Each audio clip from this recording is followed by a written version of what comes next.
Our guest today has spent her career working with the people who can carry the decisions everyone else feels: chief executives, senior leaders, boards, and high potential talent coming up behind them. Dr. Fay is the founder and CEO of ICTN, an executive coach, culture transformation consultant, and author of Decisions That Matter. Her work brings together behavioral science, psychometrics, neuroscience, executive coaching, intentional listening, and business emotional intelligence to help leaders decide, lead, and transform from the inside out. Dr. Fay, welcome to Corporate Elements. Thank you very much, Robbie. Thank you for that superb introduction.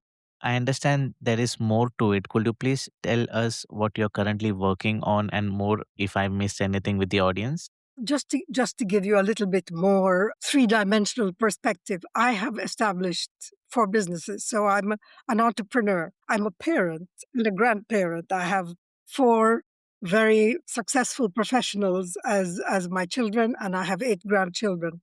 So I've been through the whole circuit of life and business and work at all levels. And right now I'm working on two new books. My working title, one is called Strategic Leadership Communication, and that's really very interesting because without that there is no success. And the other one, the working title is Wisdom is in the Gray. Wisdom is in the Gray. So those two are what are keeping me busy now, along with all the other work that we do with clients. Wonderful. I was just excited to have this discussion with you, and I'm sure with so much of experience, you have a lot to share.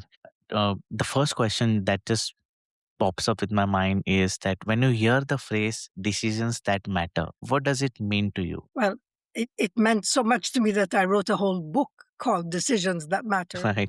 What it means to me, Robbie, is this. We each have a personality, a character, an identity, whatever name you want to give it.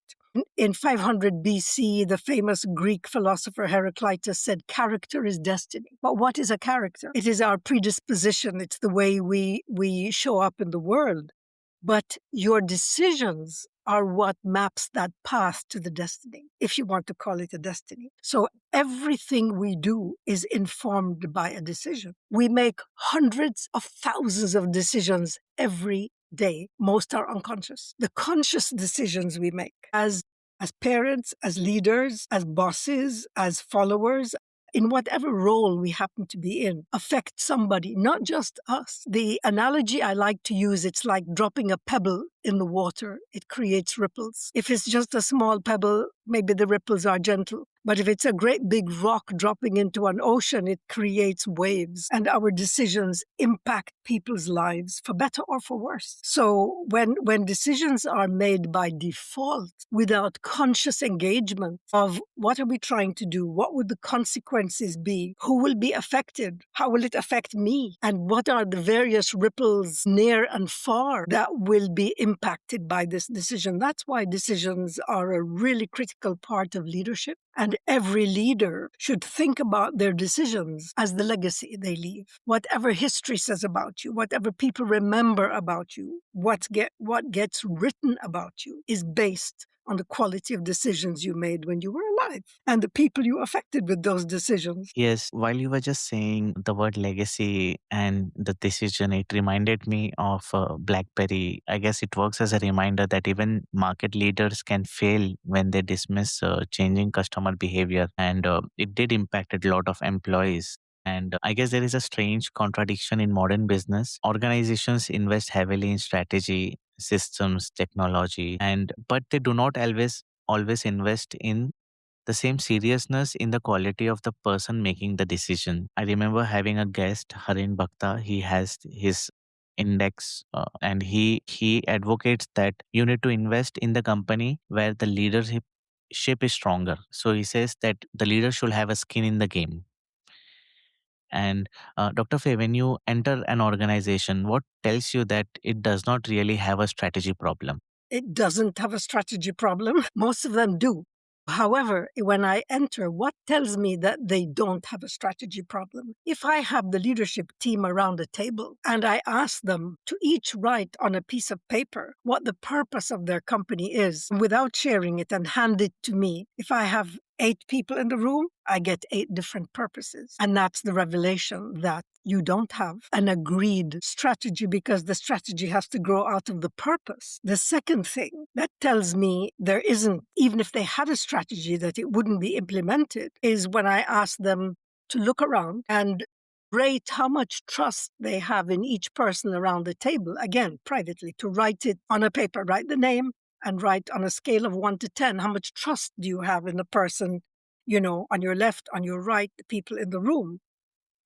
And they assume that it's going to be private. And then I say, are you willing to share this? And the room becomes very silent Yes. because we don't have that connection with people. We talk. We do a lot of performative things. We say, for example, that, we trust each other, but how do you translate that into behavior? Words do not matter. Actions do. And when you are not clear on your purpose and your level of trust is quite low, you know that this company is going through transactional operations every day. It doesn't mean that the dots are connected in people's heads or in their relationships. And therefore, it impacts productivity, even if they're doing well, because the market happens to be doing well. There's a lot of disconnection between the various areas, between the various leaders, and then something has to be done so that we get on the same page, we talk the same language, we see the same vision. And when you ask them, if you were not here tomorrow, as an individual or as a team, what would the company lose? That's a tough question. That's a tough question. It sounds like the leadership is not aligned with the company's common objectives. And They are the company, the people are the company. That's what we forget. We think it's the words on the wall. It's not. right, I used to think that leaders, obviously, when they are successful, they are intelligent and experienced. That automatically makes them smarter. And I read that leader has to be a little with the quality that he should be able to see reality clearly. And at what point does experience becomes a blind spot? Leaders are smart. We're not trying to belittle anybody. They are smart, functionally competent, otherwise they wouldn't be in the position. The point is that we're dealing not with things, we're dealing with people. And so no matter how smart you are, your perception of reality, your experience, your character, who you are determines your view of reality. We each have, based on our experience, our education, our belief system, we each have a model of reality in our head. And that is our personal truth. It doesn't mean that this is what is in somebody else's head. So when you say something to someone with a certain intention or with a reference to your view of reality, it doesn't mean that you have communicated. You have spoken, but you haven't communicated. And how can you find out? The response you get from the people in front of you is an indication as to whether you and them have the same understanding. And that can only happen when we turn down the hubris and the arrogance. You mentioned BlackBerry and the fate of BlackBerry, hubris, arrogance, Nokia, Kodak, all of those organizations where they thought they were invincible and that their model of business was a sustainable one, regardless of the change in the context and the technology and the reality. So our blind spot is the belief that we are right, that our personality or our frame of reference is the reference. It is one. And when we don't understand how to interact with other people and we don't have the willingness to discover who they are, what they think, how do we get on the same page so we can execute a strategy? Or come to the same understanding of what that strategy actually means, or to be able to articulate on a piece of paper our purpose so that all 8 pieces of paper have the same phrase on them. That is a challenge. That is what leadership is about. Getting people to have a shared perspective, getting people to feel safe enough to challenge you and for you to feel secure enough to accept the challenge and engage in a conversation. Right. And I can imagine the task you mentioned in the meeting room, just give them a paper and ask them to write the purpose. And that itself gives so much of clarity whether the team is actually willing or in a state of collaboration. You have written and spoken about leaders becoming deaf to the truth around them. Why does that happen? You may have heard of confirmation bias. Yes. What that means is we all have the need to be consistent with our idea of reality. And our brain does three things to maintain that consistency. And that's how we get a blind spot. So our brain does, number one, it deletes anything that doesn't fit our concept. We don't see it. We don't hear it. We're blind to it, even though it's been said to us. So your brain is filtering. And one of the methods of filtering is to delete. The second thing is to distort. So if it doesn't fit your perception or your interpretation, you tend to distort it, reinterpret it so it fits your idea. I will give you examples so we can, make it more concrete. And the third technique the brain uses to filter things out is to generalize. We don't see the exception. So an example of distortion, you have made up your mind that someone is untrustworthy. You don't trust them, right? So that person says something to you which looks like they're trying to help, but your brain will not accept that because it doesn't fit your perception and interpretation that this person is untrustworthy. Could it be first a wrong impression?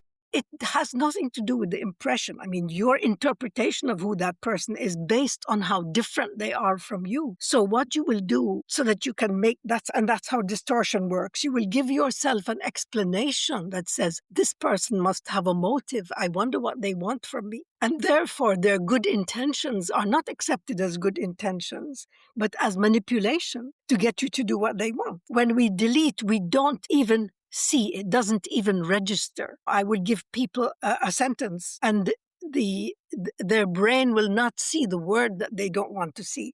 I put it up on a flip chart, they look, they don't see it. It's there. It's not a trick. And we generalize. We look at groups of people and we say, oh, all of these people, Chinese are very good at math. As a generalization, it's not true. They may be. Mathematics may be one of the subjects they focus on, but it's a generalization to assume that everybody who's Chinese is good at math. So our brain does that on a regular basis. And this is why it is very easy for us to make mistakes when we make decisions, because if we depend only on our perception, we are looking at a very small portion of reality. If we're not open to engaging other people, recognizing that we have blind spots, understanding our own strengths and liabilities, and learning to become aware of them. See, Robbie, that idea of self-awareness is foundation to leadership. Getting to know yourself and getting to become aware of how other people see you and adjusting your behavior. But that is a conscious effort. It doesn't happen by default. We use some scientific psychometric tools to evaluate leaders. And it's surprising to us to find out on a scale of 1 to 10, average self-awareness, even in very senior leaders, is 5 or less. So, they have an idea of who they are and they go through the world assuming that that's how other people see them, but it's not. So I hope If I've answered the question. Yes, indeed. Actually, that's quite deep. I can resonate with it if a manager or an employee listening to this conversation with having a distorted vision. And what is one sign that they may be defending a position rather than genuinely examining a decision? That they're defending a position that they haven't properly understood. Or when you ask people their opinion, if you are in a meeting and it's a decision-making meeting, and you ask people what do they think, and you get a lot of heads nodding and saying, yes, that's a good idea. Nobody objects. Nobody questions. Nobody offers a different opinion or an alternative. You have created an environment where people have learned that you want to be right and no one will challenge you. The sound that you will get is silence. And that is the sound of compliance, obedience, and the kind of followers that surround leaders who insist that they have to be right. And that's a very dangerous kind of leadership because you never hear the other side of the story until it's too late. BlackBerry, Kodak, Nokia. Nobody ever dared to challenge the leadership position or the leadership model or the wisdom that they were the market, leaders and nothing could shake them. So the team has reached to a position where they're not challenging. And I believe that the culture has formed much earlier. They begin in the beliefs, assumptions, fears I have seen, and like the personal patterns that leader brings in the room. And I guess that takes us to one of the strongest part of your work, transformation from inside out. Many Yes. leadership programs begin with technique, how to communicate, how to delegate, how to negotiate. But your work starts much deeper. You focus on identity. You ask, who is the leader becoming? Who is the leader in the first place? That self-knowledge. My leadership program has 4 stages, and the first stage is a deep dive into getting to know yourself as a leader, getting to know your strengths and liabilities. And that is not, I'm not looking at personality profiling, no, because your personality is a given. It's a given. You're not going to change it, and I'm not going to change it for you. That's who you are. But what we do have control over is our behavior.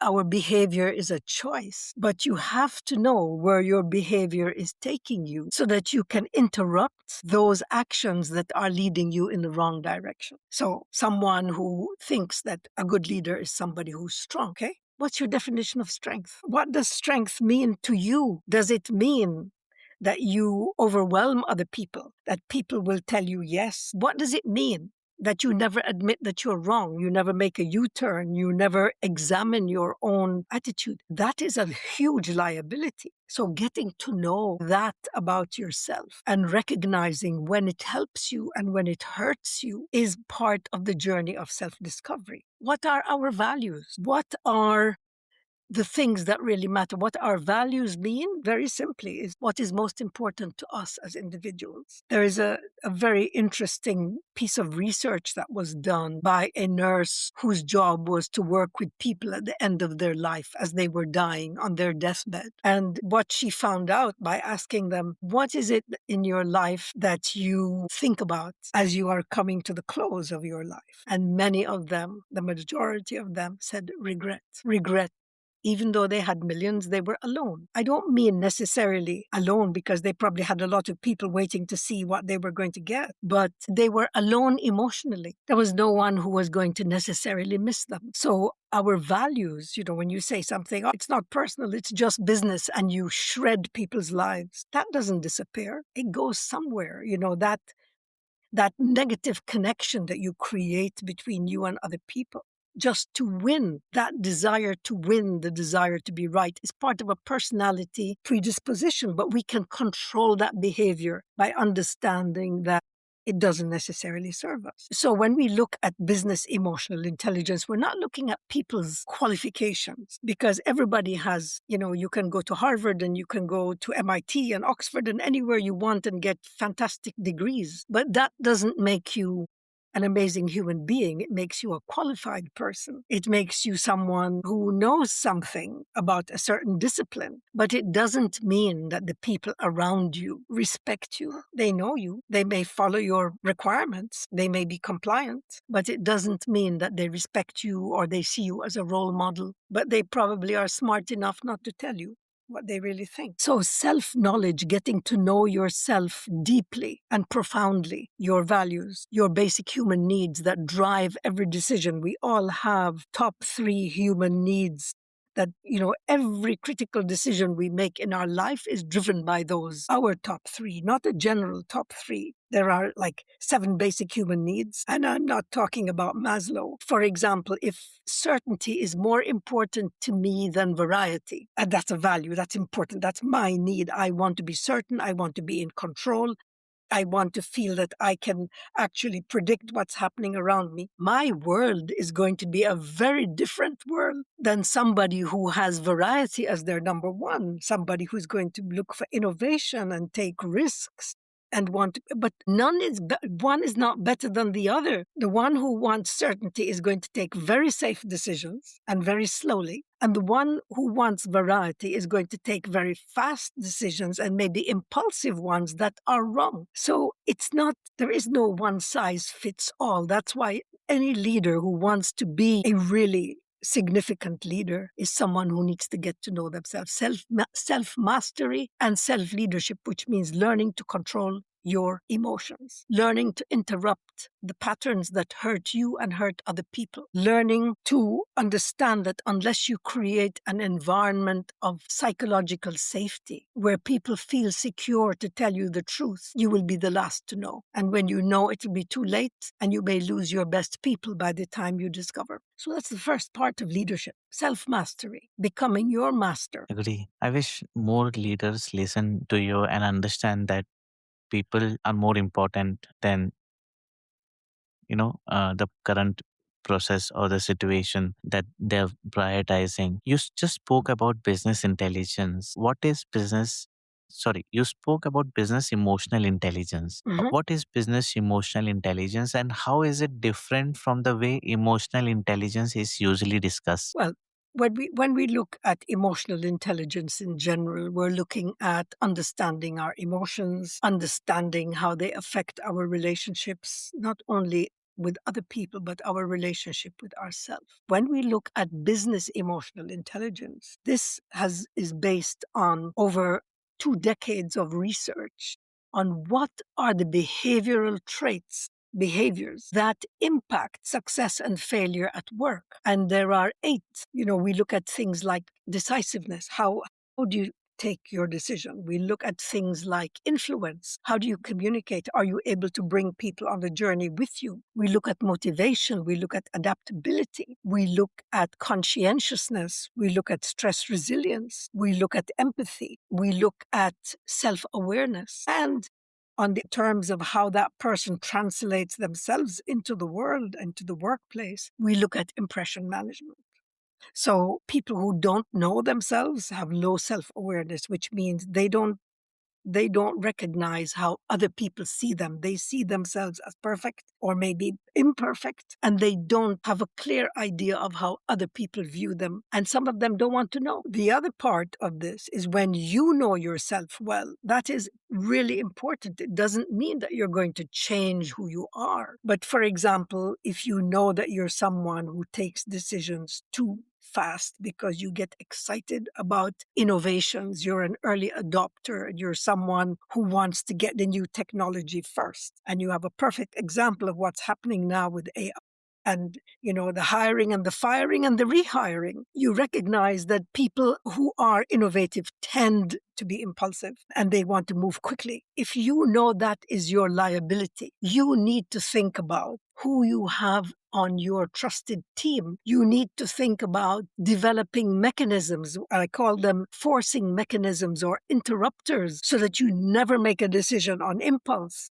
As much as possible, you always say, I need 24 hours to think it through at the least, or I want to consult my team before I make that decision. But if you don't know that, if you think what you're doing is right, because we all think what we're doing is right, it's a default. And the risk that we have as leaders is that we hire people on our team who are clones. They are literally copies of us. And so everybody agrees with us and claps for us. And we think, oh, I'm a great leader. No, you're not. You're living in an echo chamber. So that self-knowledge is the first step to then going to the second. The second part of my program is about designing the architecture of your team. And when I talk about designing the architecture of your team is who counterbalances your impulses?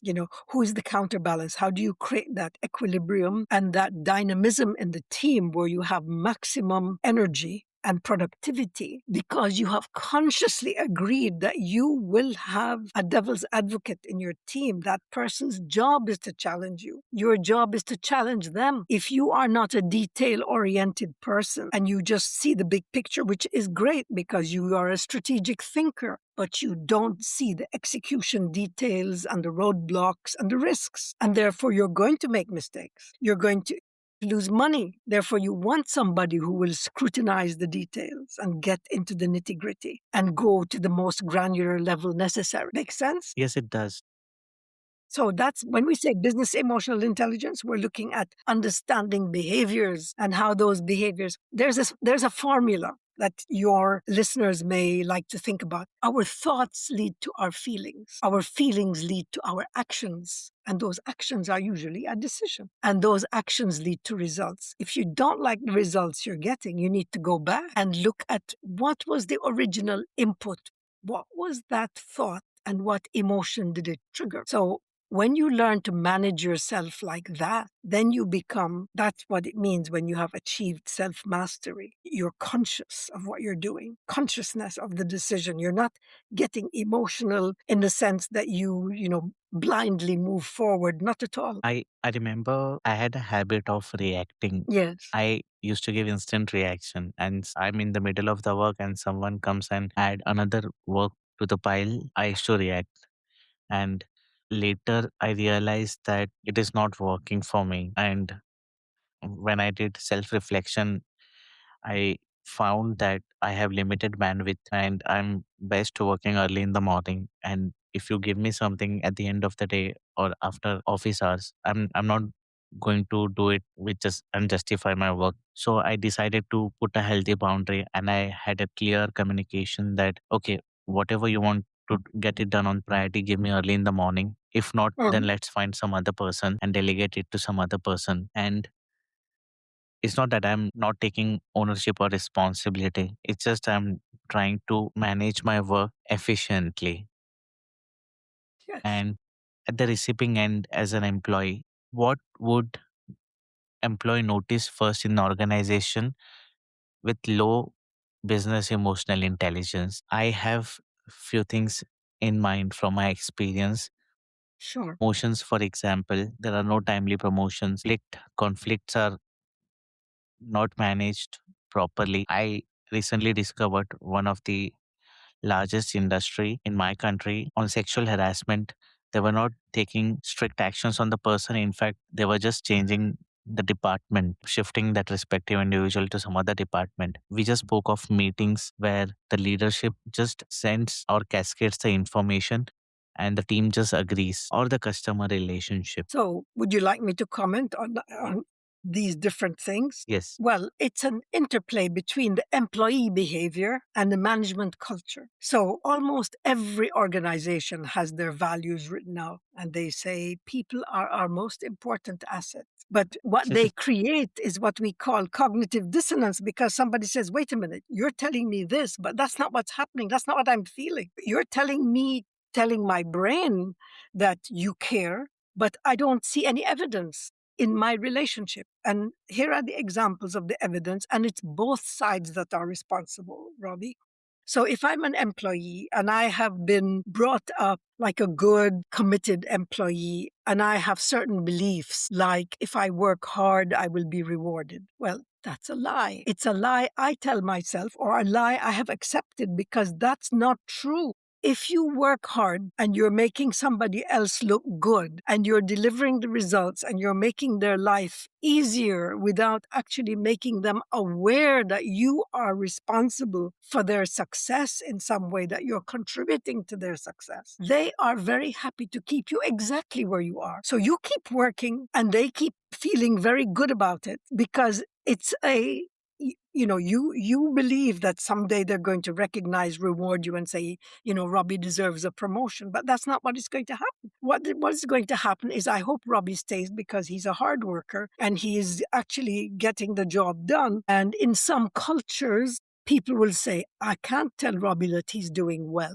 because then, he will get a big head and I will not be able to control him. So the only thing Robbie hears about his performance is how badly he's doing because that keeps him in check and keeps him fearful that he may lose his job and will not be able to support his family. And therefore he keeps working hard, stays in the same job for decades and cannot understand why he wasn't promoted. Can you relate to a scenario like that in work? Yes, I just had a flashback of few faces. I know that they are into mid-level designations and they are there for more than a half a decade now. You see, one thing that they didn't tell them is that number one, there is no Santa Claus. Number two, hard work is not. Smart work is a different thing than hard work. And you need to, and people who don't know the difference believe that, hard work is just everything. Prioritize.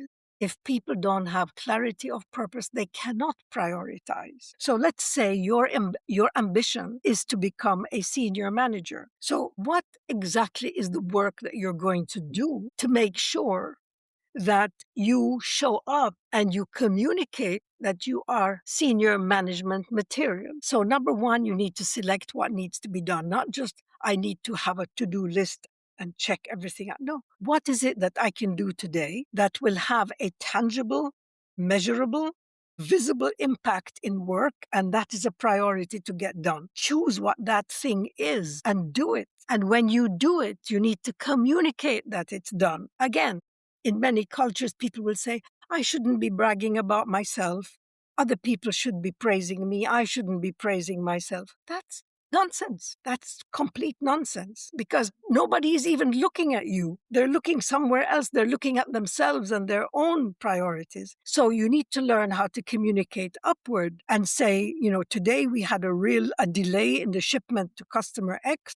And I felt that that had to be moved forward. So I took the initiative and spoke to customer X. I expedited the shipment and I've written this up and I just wanted you to know that this has been taken care of. Hey, man, Robbie is a great guy. Look, he took initiative. He fixed the problem and he let me know. He gave me feedback so that I don't have to worry about that customer.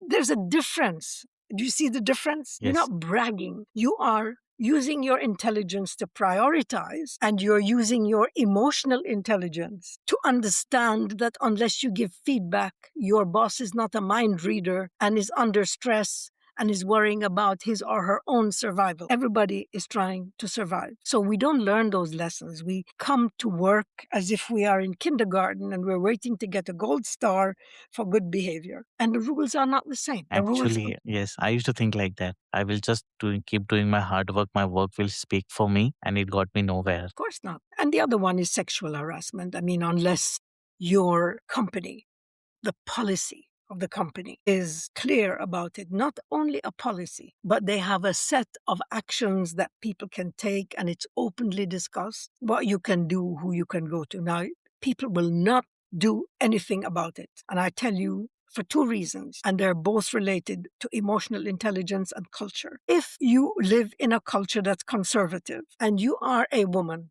getting sexually harassed by whoever in the company and you complain, you are going to be blamed, especially if people think that the way you behave or the way you dress, if they disapprove of that. There needs to be a dress code in the company that if people observe that dress code, we have clarity about what is acceptable at work, and therefore you don't have that excuse. The second thing is if you complain, whether you're a man or a woman, and you complain about harassment, and you live in a conservative authoritarian culture, what's going to happen is you're going to be fired or you're going to be further harassed. So, we need to be realistic. We need to wake up and look at the reality of where we're working and not come up with, idealistic things that are not related to human behavior. That's not how humans behave in the real world. We need to have, behaviors that are for the real world. So these things have to be discussed openly. People need to know what they can do, who they can talk to, what the risks are, and it happens everywhere on earth.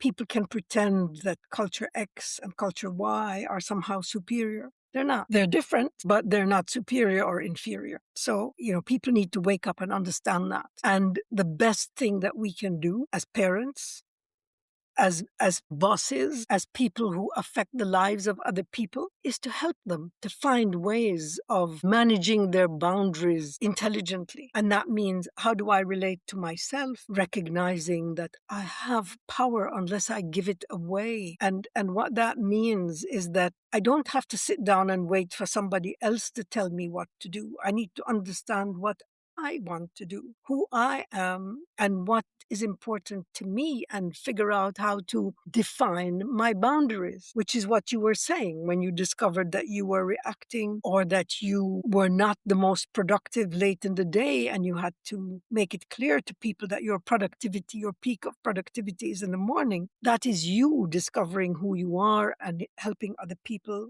to understand it. But again, you have to look at how they will interpret this. Are they going to interpret it? And it depends who you're talking to, that you're lazy. Are they going to interpret it that you don't care about the work? Are they going to interpret it as somebody who has good self-awareness? You have to be smart in how you communicate it because it can be misinterpreted. and therefore understanding not only your relationship with yourself, but your relationship with the people that you interact with and how to manage that, and what to say, what not to say, and who to say it to. Thank you for that. I'm glad I asked you that question. It gave me a new insight. Speaking of communication, most people think listening is a communication skill, but your work suggests it is much more than that. It is a decision making skill because if a leader receives poor communication, ignores important signal, or only listens to people who agree with them, then even the smartest strategy can fail. Yes, you can't communicate without listening. You will never be a good communicator unless you are an outstanding listener, because what is listening? People think listening and hearing are the same. They're not. We listen not with our ears, we listen primarily with our eyes. And what is the difference between hearing someone and listening with intent? Hearing is a physiological process. Your, eardrums are not punctured, your brain is functioning, the nervous system is connected, so you actually receive the sound signals, the impulses reach your brain. But listening with intent is you are looking at the person in front of you. If this is a communication exchange, especially if it's a purposeful one, you're looking at their body language. Only 7% of the meaning comes from the words. Only 7%. So if you say to somebody, "Hey, Robbie, how are you feeling today?" And you say, "Yeah, I'm feeling okay." Or if you say, "I am feeling okay." These are two different, you used exactly the same words, but the message is absolutely the opposite. So you cannot listen to just the words. You need to listen to the body language. And that's why I said we listen with our eyes. You need to listen to the tone. You need to listen to the silence. You need to listen to the hesitation before somebody answers you. If I say, "Robbie, do you think you can make this work?" And before you say yes or no, there is a long hesitation. So I'm doubting myself. Yes, it has a different meaning. So listening with intent means that you are interacting with complete presence and focus on who you're trying to communicate with. That is a skill that is not taught. We don't teach people how to listen. But it's a prerequisite for effective communication, because you can then pick up and say, "You hesitated before you said yes, Robbie. What are your concerns?" Now, look at the difference. If I'm a good boss, I would say to you, "What are your concerns?" If I'm a lousy boss, I would say, "Why did you hesitate?" Because I don't understand the impact of my words. "Why did you hesitate?" is an accusation. It's going to make you defensive. I've attacked you. Even though it might not be a physical attack, it's a verbal attack. So yeah, we oversimplify, we underestimate, and we are all, sort of high on media addiction, and media addiction in a way dulls your brain, because what it needs is to keep your attention 7 seconds, 5 seconds, 2 seconds, before you have a chance to they don't want you to process information. They don't want you to ask what it means. They want you to react. What business emotional intelligence is learning how to respond, not to react. And respond means you interrupt the impulse to take immediate action or immediate decision or immediate anything. That's what a response is. A response means you engage your brain before you give your emotions free rein. You hold them in check, just like a wild horse. You sort of slow down. So, yeah. Yeah. Every organization says it wants a better culture, but culture is not created by posters, value statements, or one annual offsite. We spoke about having objectives and values. I understand culture is created by decisions and repeated every day. Mhm. Who gets promoted, who gets forgiven, and how bad news is handled, and listening with intent, which is spoke, and you gave a wonderful example, sensing a tone or reading the room. How do small and repeated leadership decisions become a culture? If let's define culture. Culture is people's beliefs, values, and emotions. What actions you see every day. And we create cognitive dissonance, which means your brain is told something and you experience the opposite. That's what people experience in many organizations. The disconnect between the slogans and the culture. The culture is what they experience every day in their lives. Culture is the beliefs, thoughts, actions, behaviors that we bring to work every day and how we relate to each other. So it doesn't matter what you say about your culture and your values. What people are going to look at is, what are we doing every day? And if they're going to believe what you do. They're not going to believe what you say. It's irrelevant what you say. So the way to destroy a corporate culture is for the leaders to act in ways that are completely misaligned with what they claim their values are.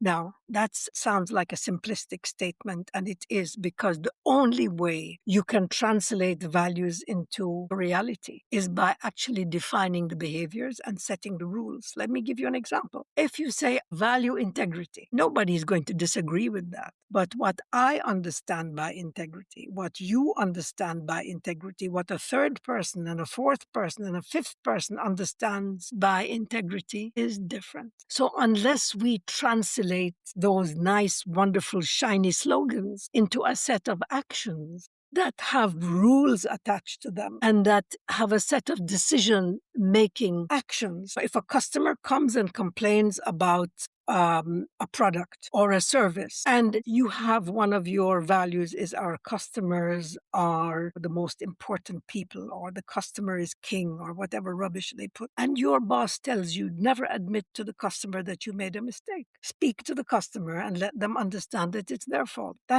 And then you say our value is integrity. No, it's not. So people begin to ignore all of that language, and they literally follow the leader. Monkey see, monkey do. So you just see what they're doing and you do the same. And all those things are irrelevant unless you have a continuous, ongoing interaction with the people you work with to translate behaviorally what it means when we say integrity. What are the rules? How will you act? What are the decisions you can make that conform to integrity? So that's culture, and that's very hard, and that's more difficult to change than anything else. Culture transformation is behavior transformation. It's thought transformation, and sometimes people removal. You have toxic people, you're not going to change them.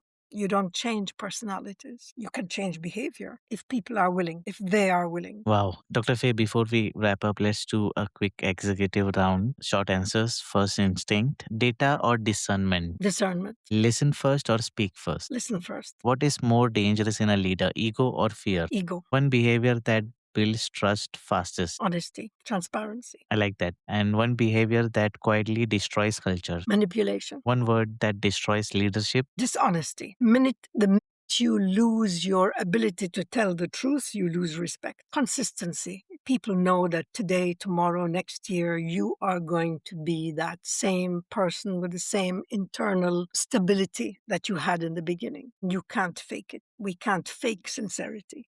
People sense that. We are entering a time when AI can analyze data, recognize patterns, predict outcomes, and recommend actions as well. I ask my questions to AI, and it does give me answers that actually validate what I'm thinking. But AI cannot fully carry the human consequence of a decision. It does make me feel like I'm not heard and I cannot own a moral weight of a choice. As AI becomes a bigger part of work, what decisions should never be handed over completely? Any decision that requires an understanding of the context in which that decision is going to be implemented cannot be handed to AI. Any decision that requires judgment about the impact and consequences of the decision absolutely cannot be handed to AI. AI is not intelligent. AI looks like it mimics intelligent because we have put in information, but it is processing data and giving you output based on what is in it. It does not have the ability to anticipate, to look at consequences, to make wise judgments. It does not have wisdom. It does not have the depth of understanding. So, for example, yesterday I was talking to someone and they gave me 2 paragraphs and they both looked good. And they said, oh, these paragraphs are good. And in fact, the person got upset because I said, this paragraph is inappropriate for the application that we want to use. It's a good paragraph, but it doesn't fit the purpose that we want to use it for. It needs to be redone. So they went back and they put in the data because I gave a different prompt and I said, change the prompt to this. And so we got a second paragraph, which was appropriate for the purpose. When we say fit for purpose, that's a human judgment that's being made. Now, the AI can give you output. It does not discriminate. And that's why discrimination is important. When we say discernment and discrimination, it's being able to make fine distinctions with nuances between this and that.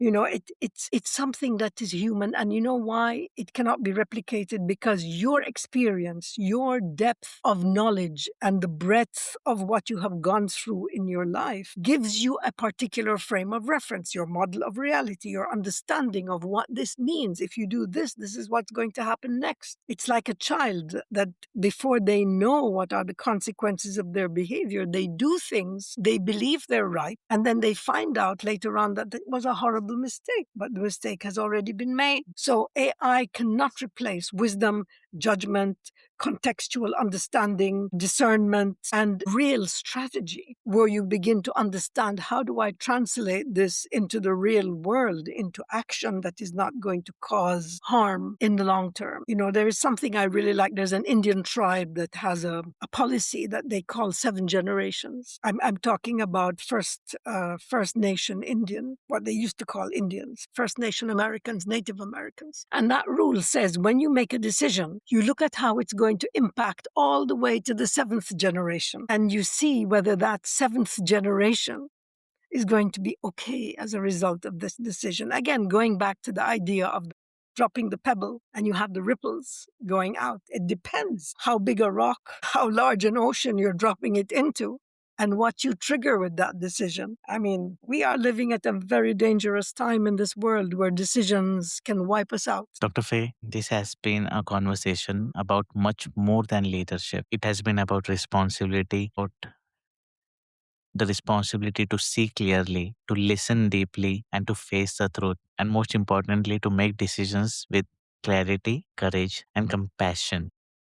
Absolutely. Because every organization, every career, every culture, and every employee is built one decision at a time. Thank you for joining us on Corporate Elements. And for our listeners, if they want to learn more about your work, where can they find you? They should go to ICTN.com, to my website. They can join me on LinkedIn. I have an Instagram, Substack. I have something called the Leadership Vault in Substack. We're going to be running a decision-making workshop with really interesting concepts that we didn't even touch on today because it's such a broad subject, looking at mood and looking at values and biochemistry, our blood chemistry, and how that affects our behavior and our actions in September. So I will send you all of this information, Robbie, that you can share when you put out the podcast with your listeners. So I'd love to hear from them. Please do encourage them to join LinkedIn. I write a blog, and I believe my blogs and my Substack material are pretty inspiring and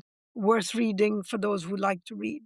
Indeed, And of course, my will do. book, Decisions That Matter, they should buy it and read it. It's on Kindle, and I think they can read, the Kindle version or the digital version for very little. So I don't know. They can go to Amazon. So the website has a lot of things that give people ideas of what we do. They can buy short videos about emotional intelligence. I have a series called 8 Business EQ Accelerators, which are like 7 to 10 minutes each. They can find out about each of those points that I mentioned, motivation and influence and conscientiousness and so on. So that's Indeed, and I'm sure our listeners will reach out to you and it will help us understand how to make better decisions so we can ignore blind spots and that becomes big mistakes. Yes. Thank Thank you you. very much. It was a pleasure. It was a pleasure indeed. It's an honor, Dr. Fay. I Thank hope you. we'll be in touch. Thank you. Look forward to it. Take care.